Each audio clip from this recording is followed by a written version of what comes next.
Kasih karunia dan damai sejahtera dari Allah Bapa kita dan dari anaknya Tuhan Yesus Kristus menyertai kamu sekalian. Amin. Shalom, saudara-saudari sahabatku semua di dalam nama Tuhan Yesus. Firman Tuhan yang menyapa kita di awal minggu ini, hari Senin tanggal 10 Juni 2024, tertulis di dalam kitab Rut pasal 2 ayat 12. Mari sahabatku semua kita simak dan renungkan firman Tuhan yang menjadi kekuatan dan inspirasi untuk menjalani hari ini.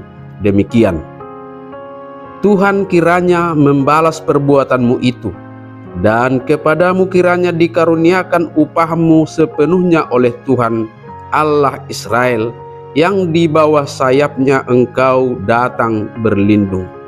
Saya dibalos Jehovah matuho uhummu nadinggani, jala ikon marupanagok mahosiat Jehovah debatani Israel, nania dopamu laho marodingoding tutoruni habok kabongna. Demikian firman Tuhan.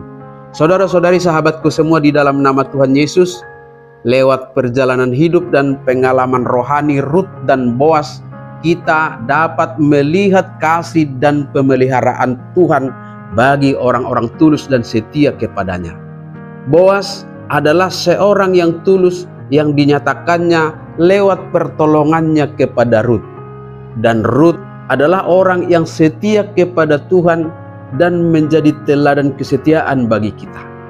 Dia meninggalkan tanah kelahirannya, ayah, ibu, dan semua yang dikenalnya untuk tinggal bersama Naomi, ibu mertuanya, setelah kematian suaminya. Dan dia mengabdi kepada Allah Israel, Allahnya Naomi.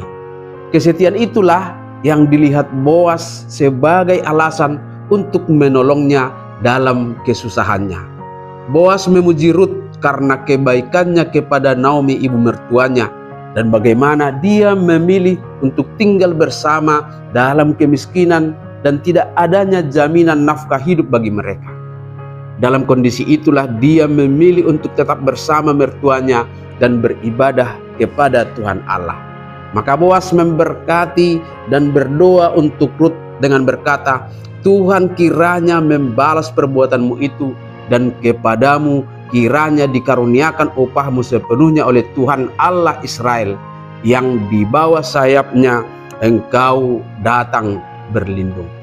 Sahabatku semua, tindakan kasih kita terhadap sesama juga merupakan bagian dari pelayanan kita kepada Tuhan.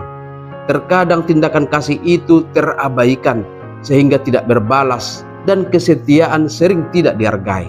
Tetapi percayalah sahabatku, setiap perbuatan kasih dan tindakan kebaikan yang kita lakukan yang mencerminkan kesetiaan kita kepada Tuhan tidak luput dari perhatiannya. Tuhan akan membalasnya dan berkuasa menghadirkan orang-orang baik di sekitar kita sebagai perpanjangan tangannya, seperti Boas yang diutusnya menolong Rut. Doa Boas kepada Rut juga meyakinkan kita bahwa Tuhan adalah tempat perlindungan kita. Di bawah sayapnya kita datang berlindung. Tuhan akan melindungi dan memelihara orang-orang yang mencarinya dengan tulus hati. Dan inilah yang menjadi kekuatan dan pengharapan kita untuk tetap setia kepada Tuhan dan dengan tulus hati menyatakan kasih, kepedulian kepada siapapun dengan ketulusan hati. Amin. Selamat beraktivitas, Tuhan memberkati.